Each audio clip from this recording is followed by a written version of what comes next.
97% of like two-wheelers were already electric in China. They were making 40 million of these every year. India was making 26 million ICE vehicles per year. There were 3,000 OEMs building these bikes. In India, in ICE world, if you look at it, maybe 10 maximum. That's when we realized that if these electric vehicles are computer on wheels, then there has to be an OS also.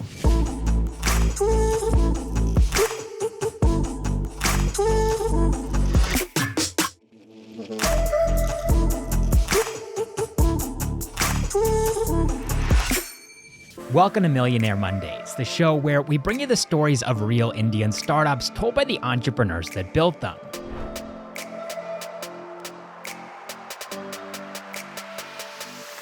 I'm Caleb Friesen, and on the show today, how Mohit Yadav harnessed his love for engineering to create an operating system for EVs, and in the process, built India's largest charging network called Bolt.Earth.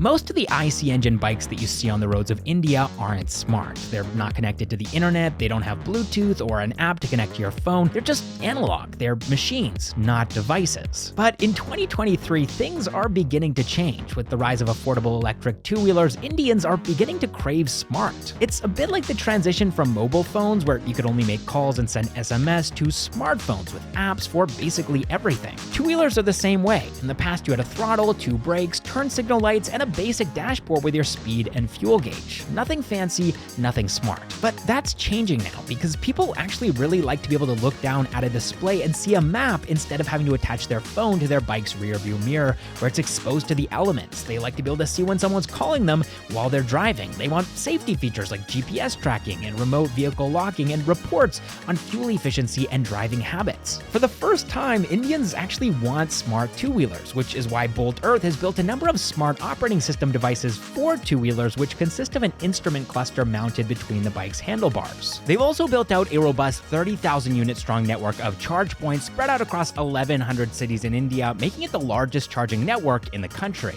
My guest today, one of the founders of Bolt.Earth, Mohit Yadav, isn't your typical drop everything, quit your job, and build a company kind of founder. He was actually very strategic about how he started up. He first worked at companies like Oracle and Adobe, building up skills and putting away quite a bit of money after his stocks were vested to ensure that he could self-fund his venture, at least in the early days, out of pocket. And so in 2015, he finally felt like he might be ready to start exploring opportunities in the world of business. And it was at this point, towards the end of the year, that he and his co-founder, Jyotiranjan Harichandan, identified a problem that they might be able to solve during a road trip. So this idea also came from our own experiences, and we trying to solve for our problem in the coolest way possible, because we're engineers, right? You have to build the coolest stuff first, right? So we went on a bike trip, a road trip with our friends, just to ideate, just to think, and just travel is also like gives you some time to reflect on what you want to do. So at that time we realized, well, this is all great, road trips are great, but we were doing all these trips on bikes, right? Like any Indian student who's just graduating out of college, they are just usually riding two-wheelers, right? So we thought that the road trips are fun, but it's extremely difficult to check phone, map, anything. We have to stop the bike for everything. And we thought, well, why is this? Like the best solution, the next best solution is to mount your phone on a handlebar, and when you're riding fast, you can't be really sure whether the phone's going to be there or not. And I've noticed too, on hot days, that can actually cause your phone to overheat as well. Exactly, right? So it was so that was the main problem that we wanted to solve, and we also thought about that why no one is really solving it. For there are millions of these riders. Like, you see so much innovation happening in cars. Why is no one really concerned about the two-wheeler and three-wheeler riding population?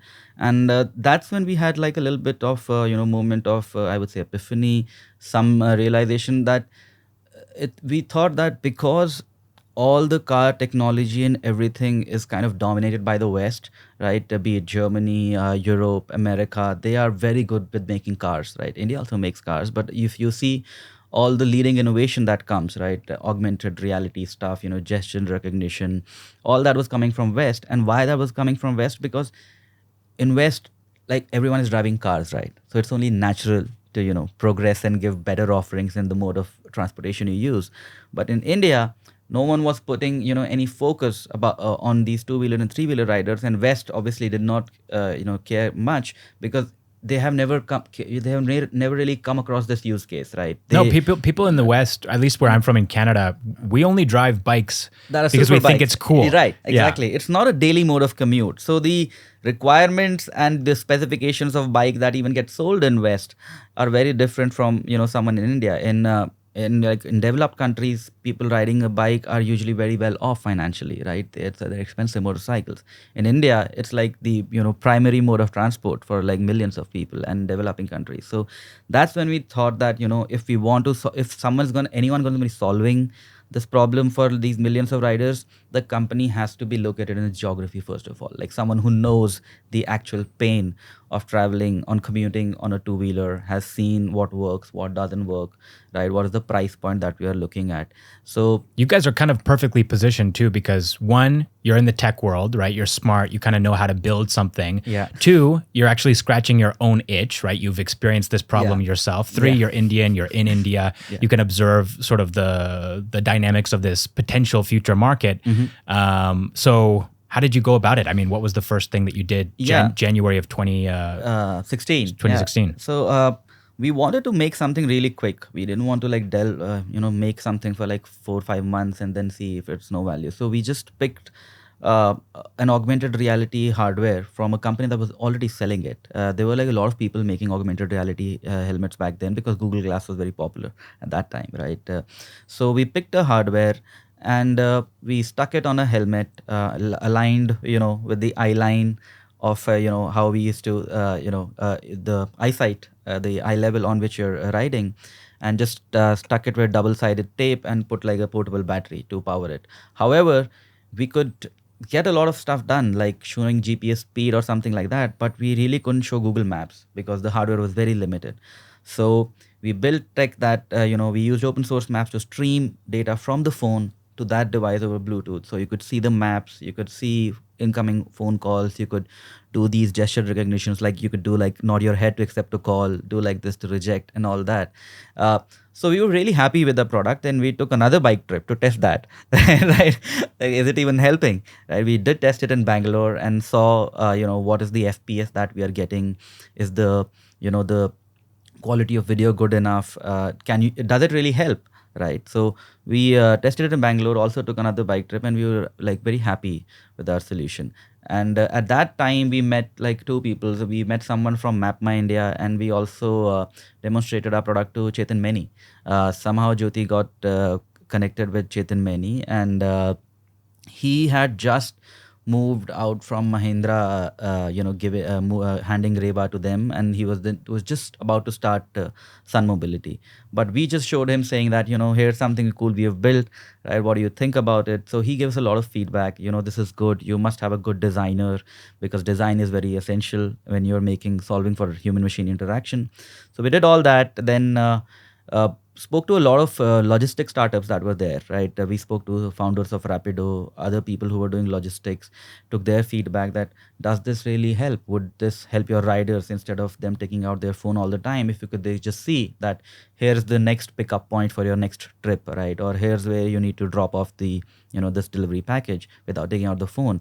So they gave us like a very, I would say, very pragmatic feedback, which was very helpful to us, that, well, the technology is great and it saved me a lot of time, and I totally buy into it, but no one in India is going to buy, because it's just too damn expensive, right? It used to cost I think 10,000 rupees for a helmet, and who's going to buy a 10,000 rupee helmet at that time, right? If the bike cost is somewhere between 60 to 70,000, right, that's more than 10% of the bike cost, if you think about it, right? So that's when we thought, well, this is, I think, too much. Maybe we can use this tech in cars, because there the ticket size is bigger. So in car, we worked a little bit with MapMy India. We had some connect. We knew someone in MapMy India. He said, "Why don't you build something for us? Give a POC or something like that." So we wanted to first test out these industries. Like, how Sure. does it happen? Like, how do you even sell software to OEMs? We have no idea. We are from a pure play software background, right? So So you had hit the brakes on the two-wheeler concept yes, for that time? yes, we had hit the brakes, and then we just used that tech in a bigger screen, made it for cars.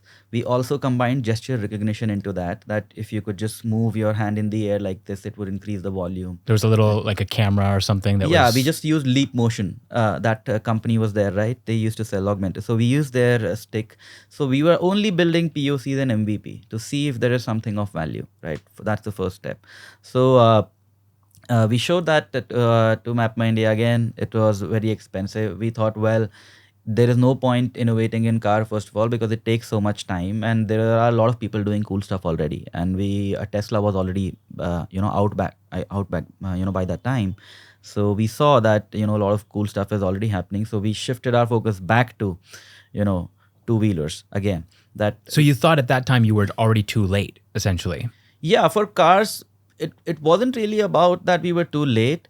We thought that the table was too crowded already. Sure. Right. Everyone is trying to cram as much tech as possible into cars, and there is a huge market segment of millions of riders. No one is basically serving them. And the other problem too is that in India, the car market is actually relatively small compared to two-wheelers. Yes. So absolutely. In fact, 70% of the fuel in our country is consumed by two-wheelers, right? And they outsell cars by 1:10.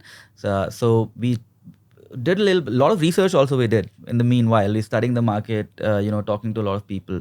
So we finalized that, we'll have to build something for two-wheelers that solves for two-wheelers, but not at a price point which is so crazy, right? So that's when we made like a, what do you say, a speedometer basically that you could put on a bike. We first put it on a fuel bike, my own personal bike, Yamaha FZ, right? We put it on our own bike, replaced that speedometer with our speedometer, put some Bluetooth into it, connected to the phone, and we could see all the information, how many trips we did, how much. We just reverse engineered it. It was so simple, right? Because it was a very, very basic speedometer also. It's just working on pulses, right?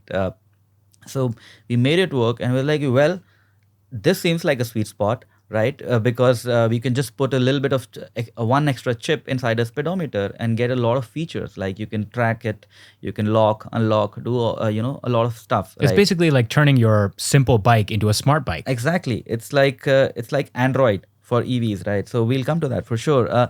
So we did that, and then we took it to all the big OEMs. We took it to all the big ICE OEMs in India, everywhere. They said, well, it's good.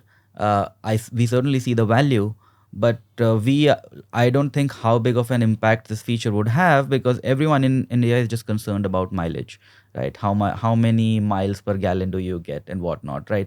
They said, even though it's cool, I don't know how much value it'll add. As an org, we would like to focus on, just improving the mileage by 5%. That would be a lot more value add than, giving something exciting. These smart features are good, but the country is obsessed with mileage. People don't care. They don't care. Yeah. They are just interested. They want maximum bang for their buck, right? They're only going to pay for something that shows them. Absolutely critical, right? Yeah. So that's when he said, okay, well, it's not going to work in fuel bikes. But what do we do then again? So we thought, well, let's talk to some smaller OEMs. And also another feedback that we got was that that you guys have just been into the market, right? It's been not even a year, right? So how are you going to make this? How is it going to sustain? Like if you have sold me the software and the company shuts down, who's going to maintain the software? These were all legitimate questions. And that time we approached smaller OEMs, thought maybe they would be interested. So when we searched for smaller OEMs, they were only electric vehicle OEMs in India at that time. So there was this company, Yo Bikes was there, Miracle 5, we searched someone in Pune. They were selling about 2,000 to 3,000 low-speed electric vehicles. And we went to them. They also said, well, it's great.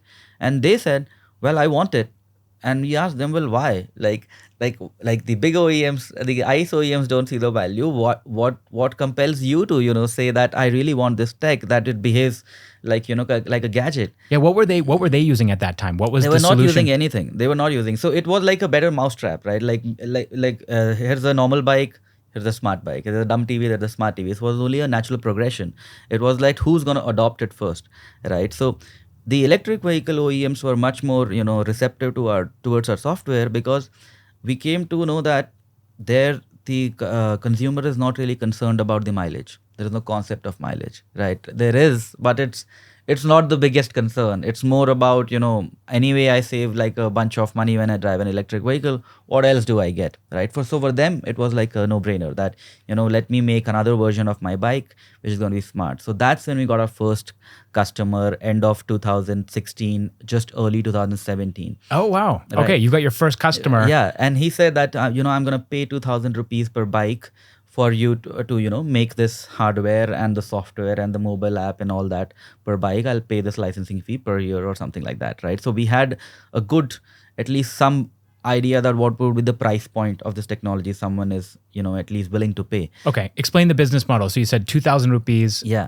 You're saying it's a licensing, like almost like a Yeah, subscription so to this it thing? was a combination of hardware plus the licensing, because to control a lot of things in the electric vehicle, right? You need some hardware as well, and you need the OS to be running there, right? We were called REVOS back then. That was our earlier name, and it stood for like Revolutionary Electric Vehicle Operating Stack, right? Very technical name.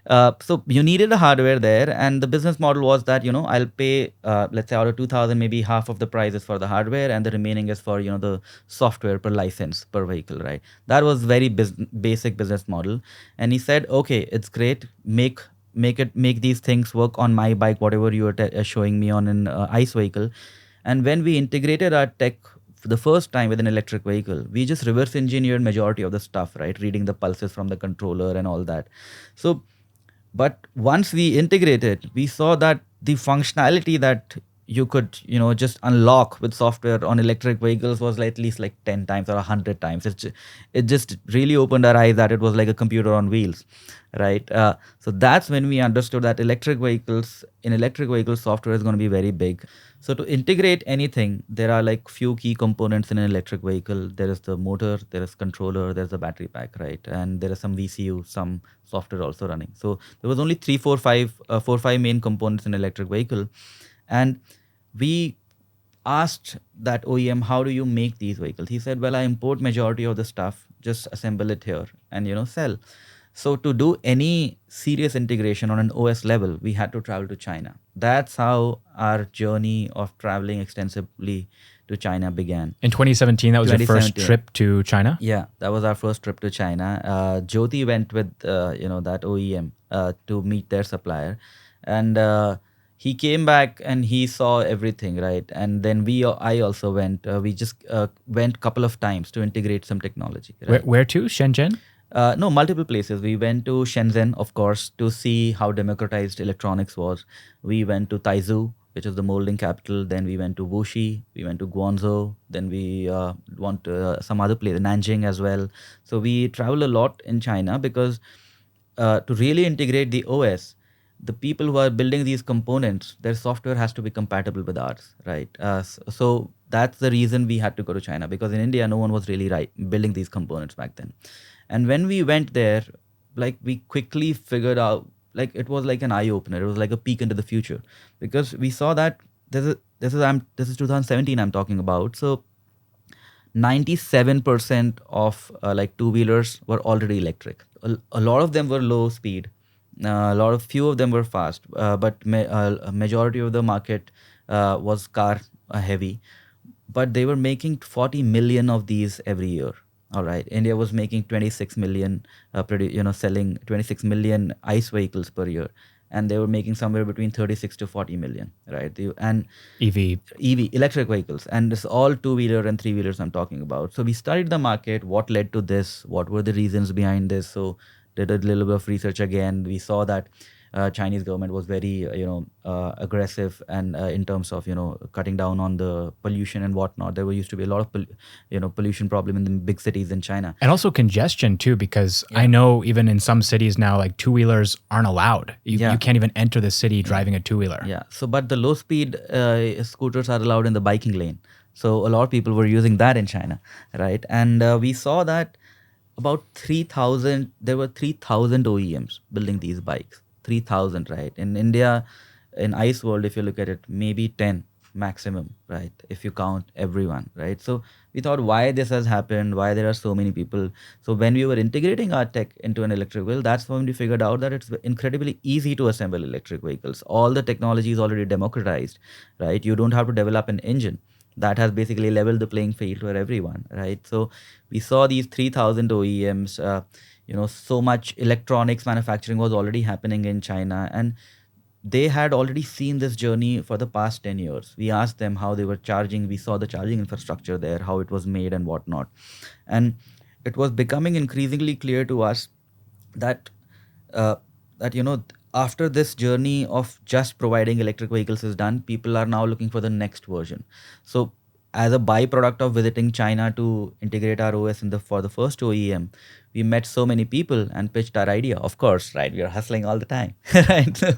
So we pitched them our idea, and our reception of our software and offering in China was a big hit. It was amazing. Like we worked with the controller manufacturers, the actual design houses that were there, and they could totally understand that, okay, something of this type of software has to be there, because what our software allowed them to do.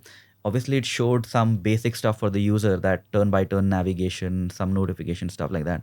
But it also had the capability to completely tune the vehicle, that you can change everything just using your mobile app, that you can change the torque curve, you can change the over voltage, under voltage. Basically, you are just tweaking everything on the fly. We gave those demos to people who were there, like the ODMs and the biggest component manufacturers there, and they completely understood, this is like a good technology, because now all of a sudden that ecosystem had the option of fine tuning a vehicle real quickly. Wait, so they didn't have, I mean, what you're describing is a much more mature EV ecosystem in China, and yet they were impressed by what you had built. Yes, because it's not like no one had thought of any connected electric vehicle, but in the two-wheeler space it was very less, and only one or two companies were able to do it, the top ones. Okay, and already the market was very fragmented. Like 3,000 OEMs, like I told you, were there.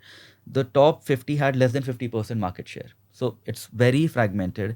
So maybe the top one or two had made some software offering giving the smart bike experience, but not everyone was able to do that, because software works on scale, right? And it's incredibly difficult to hire a software team and maintain it just for putting some software. So that's when we realized that if these electric vehicles are computer on wheels, then there has to be an OS also, if for them to basically solve this massive integrations problem, that they've had these dumb vehicles, but for them to step into the next realm, they need this entire software, like what Windows did for personal computing or what Android did for phones. A lot of people can now make hardware. You can just simply put Windows or Android and not worry a lot about the software heavy lifting. And the thing is too, if a big company sort of creates their own operating system for their vehicles, it's going to end up being proprietary, right? Like Apple, right? They just, Yes. You can't use Apple software operating system on any other device. Exactly. It has to be an Apple device. So it kind of takes a team like you guys to go ahead and actually build something that's more democratic, something like the Android of sort of the vehicle space, EV space, to make this thing work. Yeah, that was totally the idea, because we saw like the best offering in China, and we thought that, well, yes, there would obviously be players who are completely vertically integrated, like Tesla was already, right? There was an example there, but that was the initial thesis, and this is early 2017's first half of 2017. We have visited China, we have done some integrations with component suppliers there, and we thought, well, let's get this one going, the Miracle 5 OEM going, and then to quickly expand to China as well. So Miracle 5 was the first customer. First OEM that we did anything to start with. But then we found other OEMs as well that are right now they are selling vehicles today. Battery is one of the electric vehicle OEMs in Jaipur. That they were our first client actually to go live with our fully integrated OS. With Miracle 5, it was still some bits and pieces of it, right? And the OS also evolved over time, because when we made the first vehicle smart, we did it in like a month. It was very easy. It wasn't very difficult to connect everything and send it to the cloud. It where we saw the problem statement was that when you'd be swapping out all these components all the time, right? This controller, this motor, this battery from this, then it was very difficult to there was no architecture in general that you could just use and just accommodate any of these hot swapping of these components and build a vehicle real quick. So we did that for like 1 or 2 years, and by doing that we got like a bunch of customers at that time. And we always were able to raise some money or the other. We participated in Triple IT Deep Tech Accelerator program. It was mid 2017, and we got selected there, right? So it was like another good, I would say, 20-25 lakh worth of investment. We didn't end up taking all of it. Raised another little bit of more funding from angel investors in Grey Orange, from our Bitsin network only. Like, they were early investors in Grey Orange. They kind of understood what we were trying to build. And at that time, Sun Mobility is also, kind of going from an idea to some form of execution. So our paths crossed again with Sun Mobility and Chetan Meni. Our friend was working there. He introduced us, saying that, can you do this little project for us? We are trying to estimate what should be the size of battery packs if we are going to make a swappable battery pack. So for that, we need to do like a research project. We'll be putting some trackers on these e-rickshaws that were already popular in Delhi, right? I know the branded brands were not popular in Delhi back then, but if you went to any of the metros, or they were ferrying people in those e-rickshaws, right? So they put a bunch of tracker on e-rickshaws in Delhi, Hyderabad, Bangalore, and we collected all that data and did like a little research service project for Sun Mobility, saying this is how much they most likely travel, this is energy, how much energy is consumed, and we've sent all that data back to their cloud. And that was the first time that when we got an actual office in Jan 2019. We got the first office, got a team of about 9-10 people, 8 to 10 people, and started working on all the modules of the OS, because when we made the first one, it was very mangled in a software way, wasn't very cleanly written, right? So we started working on the modules, making multiple modules. That is the fine tuning module, this is the anti-theft module, this is the GPS geofencing module, this is vehicle tuning module, this is crash detection module. So we started separating all those, and started building the entire OS properly this time, right? Our app is there. Our software is, by the way, running in multiple places by default, because one part of our software is running on the vehicle, then some software is running on the mobile, and some software is obviously running on the cloud, right? Because you need to kind of store everything and run analytics on top of it, and it's a computer on wheels, so it must be connected, right? So we are making our software. So that at that time we worked very hard from 2019 start till 2020, 2019 end. We are just working, traveling to China, meeting with OEMs, trying to launch with battery with one of our OEMs. We integrated with multiple OEMs, and what we also did, now that we had some capital and some breathing space, was we ported our stack to Chinese ecosystem. We integrated WeChat and Baidu, because that was the amount of interest we were getting from China. So we thought, well, might as well sell our software directly in China. I love it, because so many Chinese companies are sort of exporting Going to out, India. right, You guys are like, no, we're going to build from India and export to yeah. China. And India also had like a good reputation when it came to building software, right? So they said, okay, sure. So that's why we had this incredible confidence that I like when we got the first customers and someone was paying for it, and then when we saw the market size in China when it came to electric vehicles, we were completely convinced, well, it's not a small market. You can certainly target a lot of players. A lot of people would be needing the OS. Maybe we don't have like a good momentum today in India, but eventually the EVs are going to come. Because we read a paper also at that time, sometime in 2017 or 18, that the TCO of owning a two-wheeler was lower than an ICE based in India. So we thought, well, now I think it's only a matter of 1 or 2 years, the tipping point is going to come. Because in China also, people didn't switch to electric vehicles because they were really concerned about the environment. It was subsidies and complete basic economic sense, that if it saves me money, I'm going to switch to electric. And that's what we saw. We saw early patterns of that also happening in India, because in North, like you were in Delhi, you would have seen people ferrying people from one metro station to the other. They were all electric scooter, right?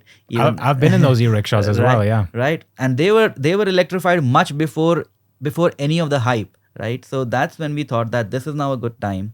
We are seeing incredible traction, and we also looked at the supply chain of electric vehicles in general. We thought, and we looked at it and realized that, well, everything is coming from China, right? Like India, like for this to happen in India, it's going to take at least 2 3 years by the time any manufacturing gets localized and whatnot. So let's hedge our bets as a software company, right? Try Let's try targeting the China market and export market out of China, which also was India at that time, right? So that's how we were like trying to think of our software, think of our offerings. So worked over 1 year, I think integrated with at least 7 to 8 OEMs, Sun Mobility, partners of Sun Mobility, uh, OEMs in India, OEMs in China, export market out to China, just working very hard that 1 year. And then finally we launch with battery, our first vehicle, which is completely integrated with our OS in Jan 2020 we launch. And we are super pumped that now all our integrations are successful. Now it's only a matter of moving from one OEM to the other and start delivering the software, because then the nature of the business is once our software is put, we have to maintain it for quite some time, because the vehicle is not going to be replaced so soon, right? Unlike your mobile phone. So we knew that the business had longevity and it would add value. But and we are getting excited in like now Everything is going everything well. is going great. Jan of 2020 seems like it was The sort of best a pinnacle for you the guys. best time, right? And we are talking to all these VCs. We are able to show some revenues, some numbers. We are able to show saying that just another 4 or 5 months of doing this, we should be able to turn profitable based on that, because it's pure B2B enterprise, right? Hardware, software, both of them were combined back then, right? But of course, as everyone knows, COVID came, and there was like very desperate times, extremely difficult. Our org almost went out of business. We had about 2 3 months of runway left, but our existing investors thankfully saved us. Wow. So they were said like, don't worry about it, it's gonna get over. Yeah, you guys were in sort of full steam ahead burn mode when yeah. the pandemic hit, Yeah. right? Aiming to get profitable, obviously, Yes, but yeah. not that wasn't a priority. Yeah, like early 2 3 years is just R&D, because it's a very difficult problem to solve. Like I said, like making one vehicle smart was easy. Making an OS that can run on any require like a lot of software development, right? So we are fully excited, ready to conquer the world, and we get hit by the probably the largest pandemic we've ever seen. And the thing is, it hurt the vehicle space too, I think, because Yes. suddenly nobody's going out, they're not driving around, they're not even thinking about my next vehicle purchase, they're just at home. Yeah, and we are just stuck, right? By the time China had already recovered very quickly, right? So we thought maybe we can still sell out of China, but they can't sell it to anyone. India is shut, so we don't know what to do. But thankfully, our investors believed in the long-term vision of the company. They gave us enough runway to sustain for another 8 9 months. And by the time COVID was subsiding, and we had started doing well again, like things were opening up again. We had started to convert the larger OEMs in India. We were able to again resume our operations in China. Somewhat what we are trying to basically do whatever it takes to get some vehicles on road, but it was proving harder than that we anticipated. And I think there was also, correct me if I'm wrong, but it seems like there might have been sort of a change in strategy. Maybe not a change is not the right word, but just sort of like this new vision of potentially also moving in the direction of charging infrastructure as well during that 2020, 2021 time period. Sure. So when we were sitting at home, like, right, we had already built the base stack of the OS. So we thought that, of course, an operating system is not enough. It has to evolve into a platform. So let's start building. Like, what do you do? You're sitting at home, right? So we started building more IP. So we built a vehicle management system. We built a fleet management system. So if our OS is there, you can launch a ride sharing business tomorrow. By the way, that's like you just put it and it has an app and everything. We democratized the fleet management part of it, right? And as and when it was opening up and vehicles were still taking a lot more time to get on road, we thought, well, let's put our focus somewhere else also, right? Think of other ways of making money, because we are desperate at that time. So that's when we thought that, well, these electric vehicles are going to come. Our OS will get incorporated into the OEMs that are selling maybe in like 6 months time. What do we do until then? What do we make, right? Like, what do we sell, right? It was very desperate. So At that time, we thought, well, why electric vehicles aren't really taking off in India? And it was very easy that it was like a chicken and egg problem, right? Charging infra is not there. So we thought, well, in China, it has been solved very easily. You could just go put a coin into a machine and charge for an hour or something like that. It was very democratized. It Is was that's the form factor that it took in China? yeah, yeah. And now it's all replaced by QR codes in WeChat. But the older machines still you can put like a coin and you can charge for an hour. It's amazing Right. how that has manifested as the older version, right? Because it's been around for so Yeah, long yeah. that they have coin operated Yeah, yeah. EV charging machines. And we saw that there was no EV infra in India, and it was like a cold start problem, right? Who's going to start? So we thought, let's make a product that first, again, solves for an EV user first. And if they have the time, and in process of doing so, it solves for others as well. So the base thesis was that all these electric vehicles that are getting sold without our OS, they all need a charging point, right? And we have been riding an electric vehicle since 2017 now, right? Working with all these OEMs, we are riding for our personal use, testing the OS and all that, right? And we thought that we are able to charge at our home. We have never faced any range anxiety for a scooter. And to be frank, it doesn't take a whole lot of power. It consumes lesser power than your air conditioner or your water heater, right? So why is charging infra not available? I get it, for car that's like a big investment. The charging equipment is very expensive, but why is it not present for two wheelers? Like what's the reason? Then we looked at like IoT based sockets that were out there in the market. The earliest one started from just a 15 amp socket, started at 18,000 rupees, right? It was SIM based and it had some online features and whatnot. But prohibitively expensive. 18,000 rupees for a 15 amp socket. Who's gonna put charging infra? So we built something ultra affordable. Again, we took the idea that let's make a very affordable socket which you will be using as an EV user to charge your vehicle. And when you are not using it, if you share it with other people, then the charging network gets built by its own. And as a user, you are only using your charging point like 10% of the time it's installed, right? So there is obviously spare capacity left on that hardware infra. So that's where the idea of a peer-to-peer charging network came, that we are going to install it ourselves and we're going to share it with others when if I'm not using it. When you say we're going to install it ourselves, what you mean is that the As an user, the EV customer, user, will EV install it themselves. Yeah, because you're anyway installing some socket to Yeah. plug your electric vehicle. So they buy the unit, and then what does installation look like? Do they have to bring someone from outside to do it, or they can do it themselves? It's very simple, can be done in 30 minutes. Any general electrician can do the wiring, and then initializing the device is just via an app, just like you initialize any IoT device. Okay. Basically, it's And what's the business model? So business model. how are you making money? How Yeah. is the user making money, if any, if they're doing peer-to-peer? Sure. So the business model is very simple. To bundle a charging point with every electric vehicle that is being sold in the country today, because that's the only way of making immediate revenues now. So that's the business model. And the idea was, if the network grows, if this idea grows, then we can start charging on the transactions, basically, right? Taking some cut of the overall transaction fee. So the idea was so good that the network automatically grew to about 300 to 500 charging points in maybe 2-3 months. We built the entire tech, by the way, in just 1 month, because we used the software modules from our OS and put like a smaller version of it in the charging point. So we were able to deliver on the idea real quick because we had tons of IP lying at that time. So we launched it in maybe it took us about 1.5 months to build and launch. And Battery, our first customer that was launching in Jan 2020, they had resumed starting selling their vehicles. Right? So they're shipping one of these with every scooter that they're selling. They're shipping with every scooter that they're selling. They are also setting these up in their local city, because it used to cost just 1,500 rupees, the base version. From 18,000 rupees to 1,500. We wrote all the smart software. We wrote a lot of software to make it smart and took away all the redundant hardware components. Did you say before that the cheapest one in the market before that was 18,000? Yes. And you reduced it down to 1,800? Yeah. And, Wow. and I'm not saying that it wasn't technically possible. It's just that no one basically was focusing at it. What do you really need? You need a chip. You need an IoT chip, right, to control an IoT socket. That's pretty much it. You need some extra hardware to, sense temperature.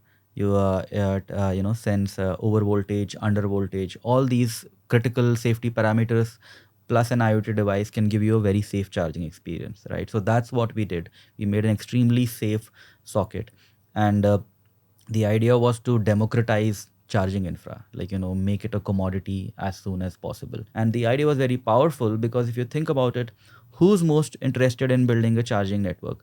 It's the EV users themselves.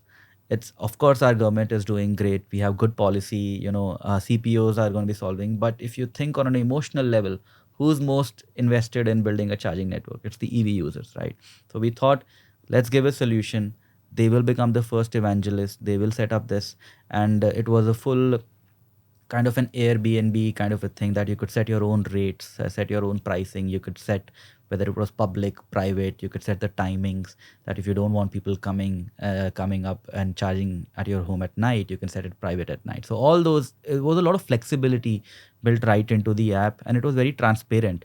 We, from the early days, we always used to show that, when was this charging point last used, that because charging points have been installed, but maintaining them and getting information on their upkeep and how reliable they are was the biggest trust problem, right? So we always wanted to solve for that, because it's a peer-to-peer thing. You need a bunch of reviews and the public to really participate for it to be successful. So you mentioned an app, and I think we haven't really fully dove into this yet. Yeah. But I think it's always been there. The app from behind the scenes. How do you control your two-wheeler with all this IoT technology? You do it from your phone, but there's an app for that, right? Yes. And now you kind of also integrate this app with this new charging solution that you guys have built out as well, right? Is it the same app for both, or is it a different app? It's basically two different apps today, but you can move from one app to the other, because the companion app, the vehicle companion app, is a lot more suited for the EV OEMs, right? They want to co-brand it. They want to have it in their own colors,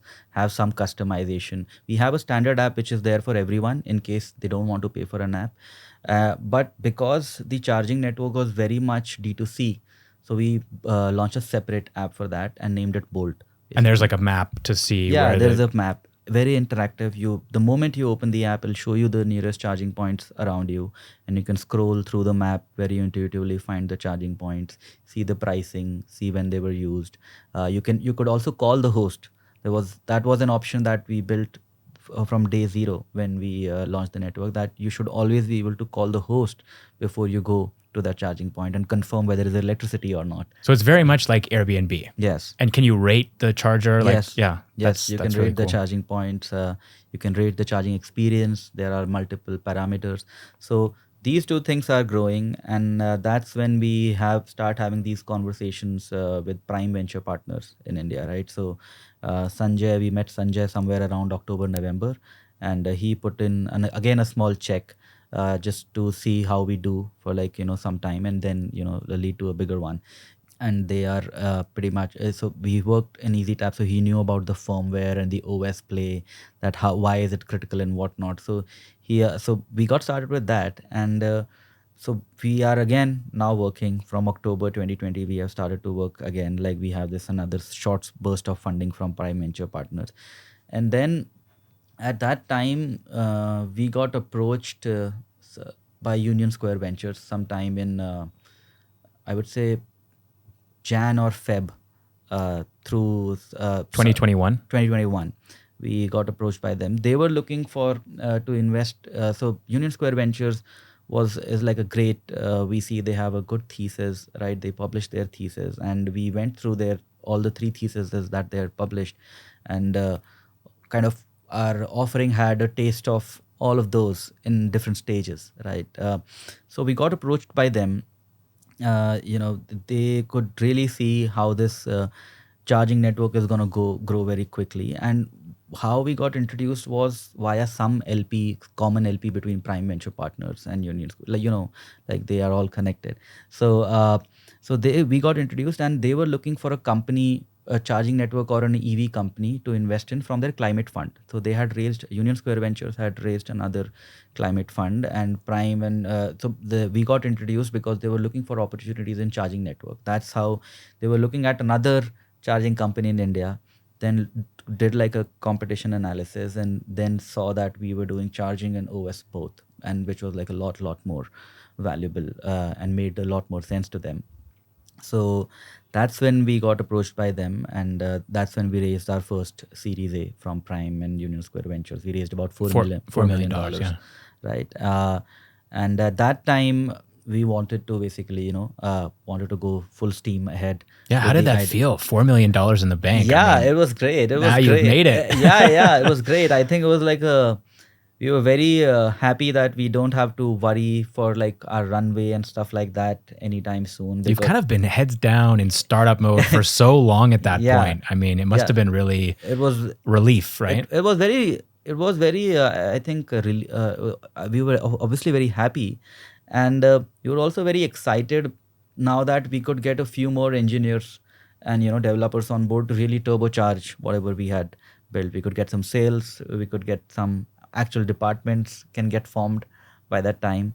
So we are super excited, and so at that time, you know uh, we really started to accelerate our charging infrastructure, because OEMs were getting although a few OEMs were started to work with us, all the other 4 or 5 that were supposed to launch couldn't launch because of chip shortage, you remember, at that time. So we got stuck in again. So we did what a Tesla did. We wrote our software, then now it runs on multiple chipsets, by the way. You can move from one chipset to the other and still the software would run. So we did that, and we kind of now double down on thinking that how do we now accelerate this charging network. And that's when your 1 rupee campaign started, right? Yeah. Yeah, for sure. I think that was like a very interesting experiment for us. And how we started on that was that now we have a lot of funding, right? We have raised $4 million. Our charging point costs, just 3,000 rupees to set up. We can deploy a lot of these, right? And the thing about charging is that it's a network, right? So it will have network effects. As it grows, the effects only become stronger. But for any network to be successful, you first have to seed it, right? Where do you seed it? Where do you begin? The seeding problem is the biggest problem, because otherwise, what would happen is you would deploy all this money or capital in terms of setting the infrastructure with no results, right? But you can be completely off your target as well, right? So how do you think about that? So that's when we thought of the Rupee One campaign. We thought that, let's open it up to the public. That it was more an experiment in terms to, find out like how much people are excited about the charging infrastructure and what is the demand for charging infrastructure. So we made a big announcement saying that, we're going to be dispensing more than 10,000 of these, charging points just for Rupee One. And all you need to do, anyone, it was open for anyone to participate. All you need to do is just fill in your details, pay Rupee One, pay the, tell the address where it's supposed to be shipped, and we'll ship a charging point to you. And the catch was that all the charging points would have to be public, right? You can use it for your private use, but because we are giving it for Rupee One, you can use it for public, right? And that's how you get the network effect going. Yes, right. That's how the seeding gets started, right? Everyone, like we got, I think, requests from pretty much all across the country. Like one of our charging points was also shipped to actually Lakshadweep. We never really expected it because there was no electricity there. Then we figured out that someone is using solar and generator, and then charging some electric vehicle there. So it was incredible to see that the demand for charging was very, very high.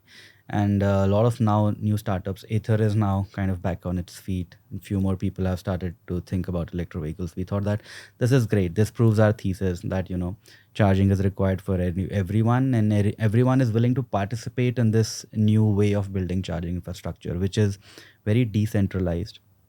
uh, it is built by the people, it is for the people, it is also maintained by the people, right? And that's what we really wanted to prove. If you put like a box which can dispense energy, can be, and you can monitor and monetize that box, can you really solve the charging infrastructure all across the country? So that's where was the core idea behind the Rupee One campaign. And we dispensed about 10,000 of those, delivered about 10,000 of those on our books. But thankfully now we were funded, so that was a part of the marketing expense. The charging network is now growing on its own. Earlier in October 20, somewhere between August to December of 2021, we are trying to ship these chargers, seed the network. But now people have started to buy these chargers on their own. So the network effect is starting to kick in now. Yes. Now we don't give any charging points for free. Like right in the early days we used to, because it was a good way to measure demand and just kickstart the whole process. But now that our network is very much decentralized, I think our charging points are there in, I think, 1,000 plus cities now. We have 30,000 plus charging points, right? Between slow, fast, everything combined. How many people are using those charging stations? I would say about 150K people use our operating system overall, split between vehicles and charging. We don't look at people just interfacing with the charging as one cohort of users and people just interfacing with the vehicle as one cohort, because in the end it's the same platform that is powering everything. So about 150K people basically use our network, be it the charging network or a little bit of our OS on the OEM side as well. Got it. Now, in terms of business, right? Actually making money as a company, as companies do, right? Yes. That's the point. For sure. We've got this sort of B2B business that you guys had built up in the past pre-COVID. Then you've got this sort of B2C business where people can download the app and they've sort of interfacing with this platform that you guys have built.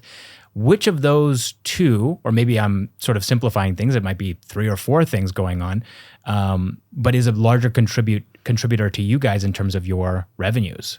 Yeah, I think it's a good question. So I think...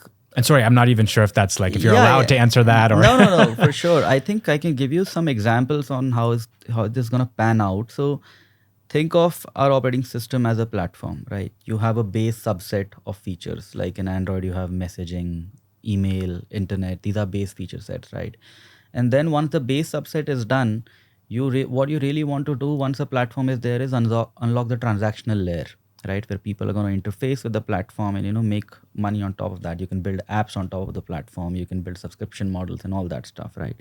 So if you think of our OS, charging and the B2B sides are the 2 key verticals of revenue stream today. But in the future there will be a lot more, right? Today we only we have like charging hardware, we have charging software, we do a little bit of transaction fee.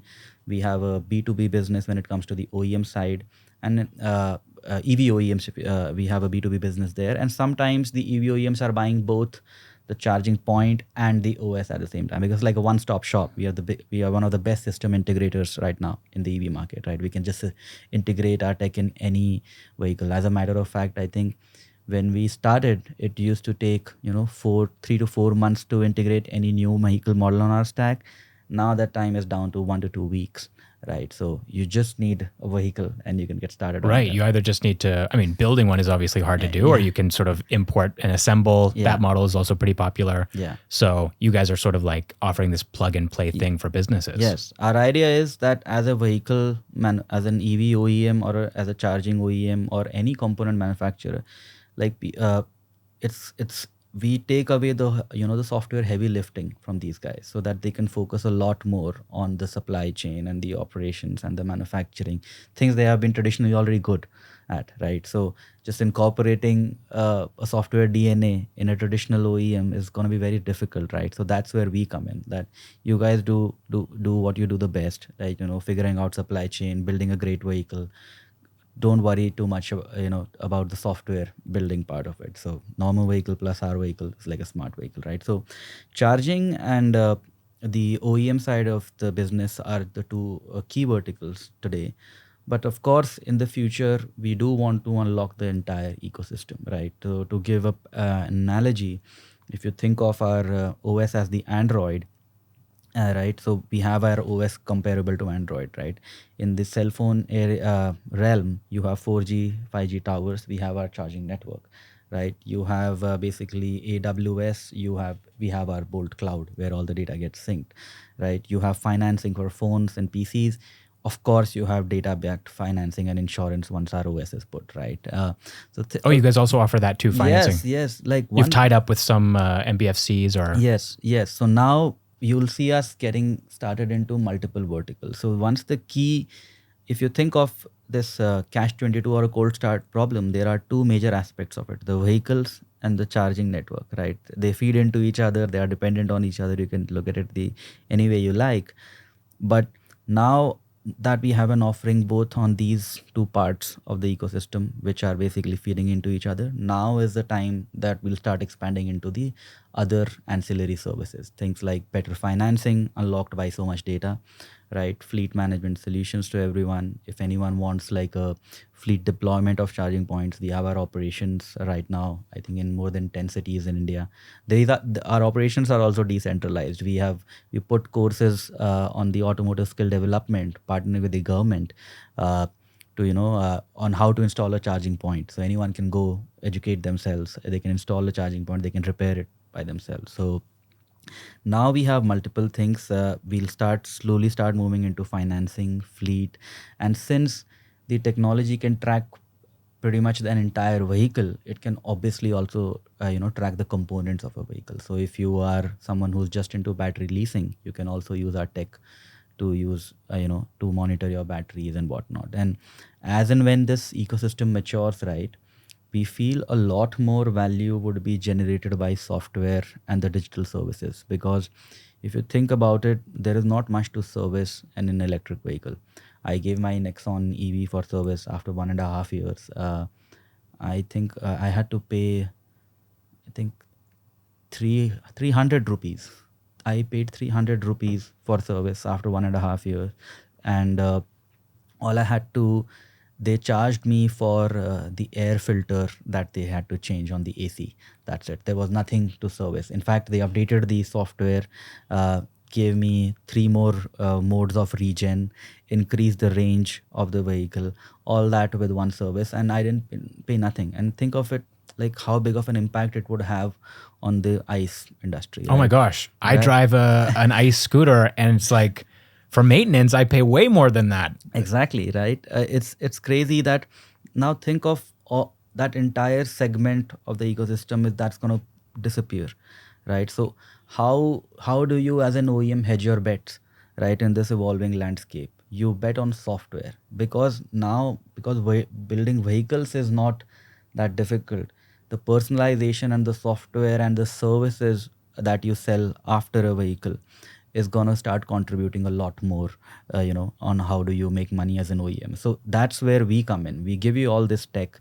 Let's say you're selling in a vehicle, right?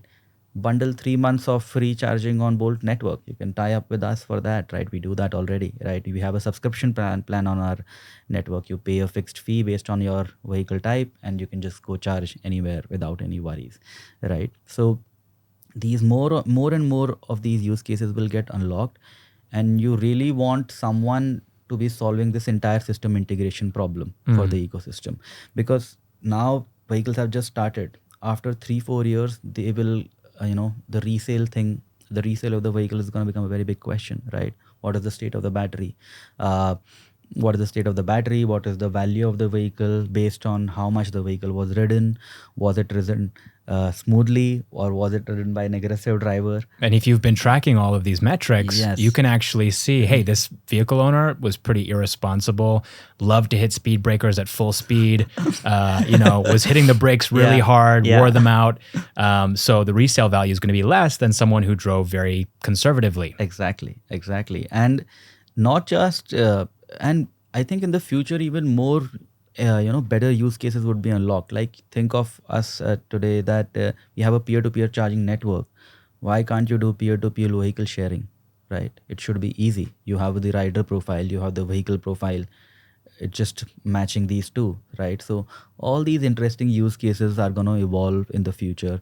Charging technology is also going to evolve in the future. We have slow charging today, then we'll have fast charging, and battery technology is only going to get better with time, right? So I think a lot of these components will mature over time, and the product offerings are going to get better and better. Just like you had better printers after dot matrix, you had the inkjets and the laser jets, right? I don't So- know. Printers are still pretty bad. yeah, right. So Similarly, like in phones used to have like slow charging, then now fast charging. Used to have like a 4 megapixel camera, now you have like a 400 megapixel camera or something like that, right? Yeah. But it's all powered by the same OS, the same ecosystem. So that's where we are looking at. We will obviously, you'll see a lot more vehicles, at least 5 to 10 more OEMs would be hitting the road by this year end with our OS. Finally, we'll be launching what we started in Jan 2020. So we'd have a lot of vehicles launching this time. Our charging portfolio is also growing. We are also introducing new types of product, again with the mindset of reducing the price barrier of setting up this infrastructure.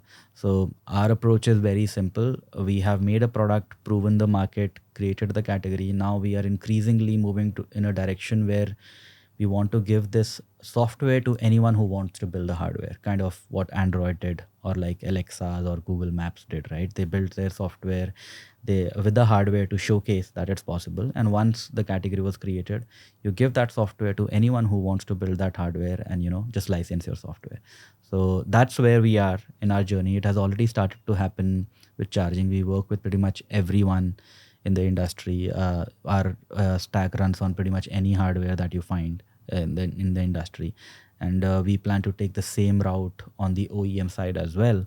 But it's like a longer cycle because the industry moves slightly slower compared to, it's not like a consumer facing app where you can get millions of users just like that. But once your software is put, you have like a very stable long term business basically. Now, in terms of, I feel like making that comparison again, we keep looking at smartphone industry. It's not a perfect comparison, but I feel like if you think of the premium companies in this space, right? If we look at the Ola Electrics and the Aethers of this industry, they are building proprietary ecosystems around their products, right? They've got their own operating systems, they've got their own charging infrastructure, and I just feel like you guys are able to sort of serve this other side of the market, which is more, maybe they don't have the funds or they don't have the time or they don't want to build out all of that ecosystem for themselves. And it's much easier to plug and play and get started right away.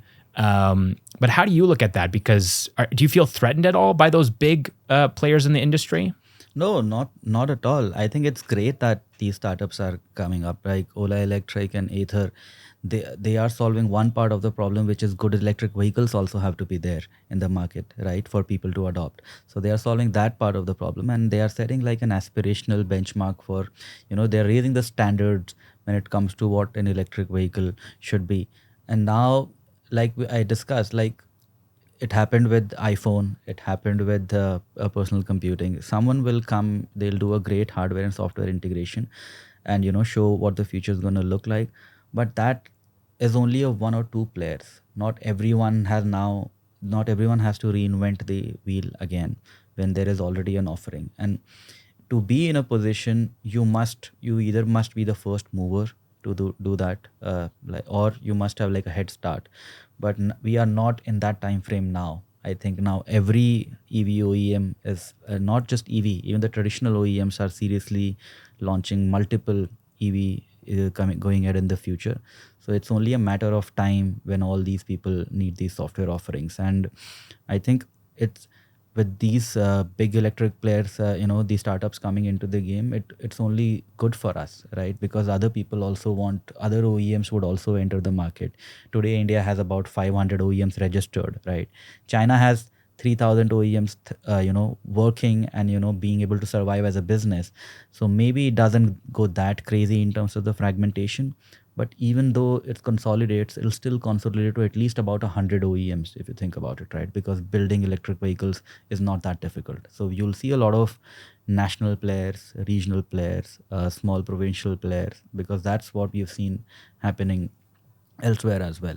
So I think it's great that these startups are coming, and in fact, we are always happy when any new startup launches a new electric vehicle, because we are not competing with them there, right? We are the ones who are building this enabling technology to solve, for the ecosystem. So our mission statement is also accelerating EV adoption, and that's where we are focusing, right? Building hardware infrastructure, software infrastructure, and overall all encompassing platform if you think about it. So there's more than enough market in India to go around for you guys. Absolutely. And then looking outside too, I'm curious, like, I feel like this, whatever you guys are building at Bolt.Earth could actually work really. I mean, you've already sort of experimented in China, but are you guys also present in other parts of the world? Are you planning to expand into other countries and other markets in the future? Yeah, we have been present. We have been running pilots of our both our OS and charging network in Europe, in Africa, in Thailand, Indonesia, a lot of Southeast Asia. We've been running pilot for the past 6 7 months, and we've been running pilot to just collect a lot of feedback, because although the process of charging and the OS is quite global, but when you go to a different market, there are certain nuances, for that particular geography. So we got a lot of feedback last year. We've been operating for about 6 7 months. In fact, on the app also, if you open up, you'll be able to see a few charging points in Africa today, right? You can see them in Japan also, Thailand also, Indonesia as well. But this year, with the after this launch. After this launch with multiple OEMs by this year in India, we'll also be launching with multiple OEMs in Europe, in Thailand, and basically Indonesia as well. So this year, in particular next year, are going to be a lot about international expansion, because since we work at the source of EV supply chain, which is as the harsh reality is, it is China today, right? So basically our software directly gets exported to anyone who's buying stuff from China. And our idea is to enable as many OEMs as possible to build these next level of offerings, because the software is now so critical when it comes to electric vehicles. It's not going to work like it used to with ICE vehicles, that I'll work with like 100 vendors to get the vehicle assembled, and if I want to get some software changed in some component, I have to talk to the vendor that's going to talk to someone else, and then the software gets updated. That is just too late. You want the capability to update the software maybe in a hours or a minute's time, rather in a day's time, right? Save these thousands of dollars in these multiple vehicle recalls when you can solve these things with software. So that's where we are going. Internationally, we are present, and you'll see us expanding to multiple markets this year. In fact, starting with this month itself, we'll have something in the news for sure. So at this point, it definitely feels like you are no longer that sort of scrappy little startup. You guys are just two co-founders tinkering and For working sure. on this AR helmet. I mean, you've come a long way Yeah. to the point where now you've raised your Series B, $25 million. Big congratulations Thank you. on that. You have the largest charging network in the country at this point in terms of the number of stations and people using, which is also extremely impressive. And then also, I think you're even moving, like this was the thing that was most surprising to me, is that you're also really serious about becoming profitable as a company as well, probably at some point in 2024, right? Yeah, so we are adequately funded now. Not really concerned with runway and whatnot. Really focused on building a solid business, and since the business we really operate in is like a critical infrastructure for both end users and EV OEMs, we plan to turn profitable very soon, and most likely next year, because it's not charging is not something that you do when you're in a good mood or you have a discretionary spending power. You have to do it because you have to power your mobility. Similarly, for EV OEMs, software is incredibly important now, and once your OS is there, you have to work for at least 6 years to support the software, right? So that's the because our business is it's a high barrier to entry for sure. A lot of tech has to be built to even get started for something like that. But since it's like a critical infrastructure for the ecosystem and for the public, we do aim to turn profitable sooner than later. And most likely it's going to be next year. Let's see. Still keeping our fingers crossed. The thing that's sort of looking at this whole story from a bird's eye perspective, I love how the scope of what you guys have been trying to tackle sort of increases as you iterate and you sort of realize the potential. I think that's the other part, that every time you reach a new milestone, you kind of look out and think, wow, like there's actually still so many more things that we can do and so many problems that we can solve. And now you're at this point where, you've just finished describing to me what your business looks like today in 2023, all of the different sort of verticals that you have going on, all the different problems that you're solving.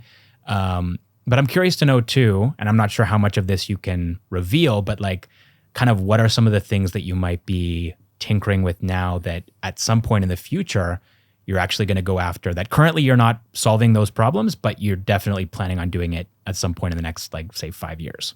Definitely. Good question, Caleb. I think there is so much to solve.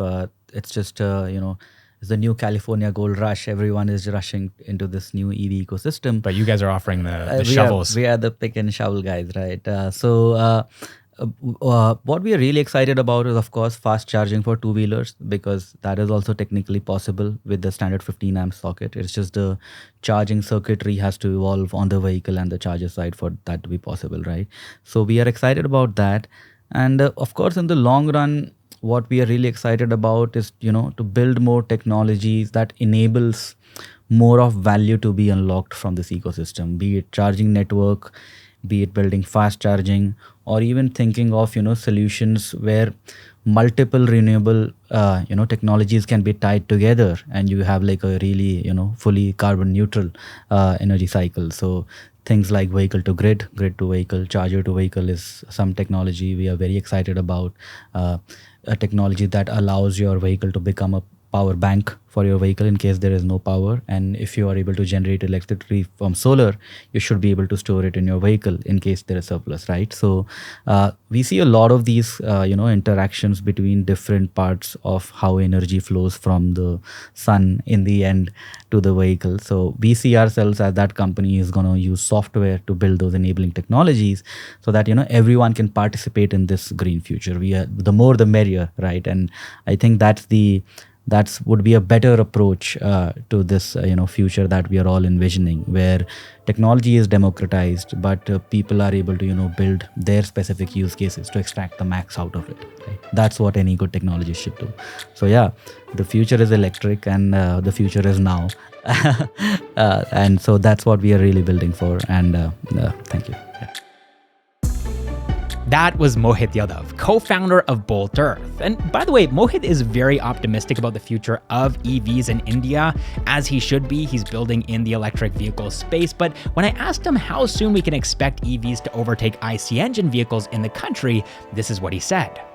I think if we were to draw any parallels from China, it took them about 10 to 15 years, right, for that transition to happen. But I don't think that would be the case in India. I think it's going to take half that time. So I think we should have more electric vehicles than ICE somewhere between 2030 to 2040, because our nation doesn't have to go through the long process of iterating the electric vehicles. The first gen of good electric vehicles are already here, right? So it's like when telecom was first introduced in a few countries in Africa, they directly moved to mobile, right? They never used landlines. So I think in India, it's going to take about another 7 to 10 years, somewhere between 2030 to 2040, where we'll have more electric vehicles than fuel ones. And I think this revolution would be led by two-wheelers and three-wheelers in particular.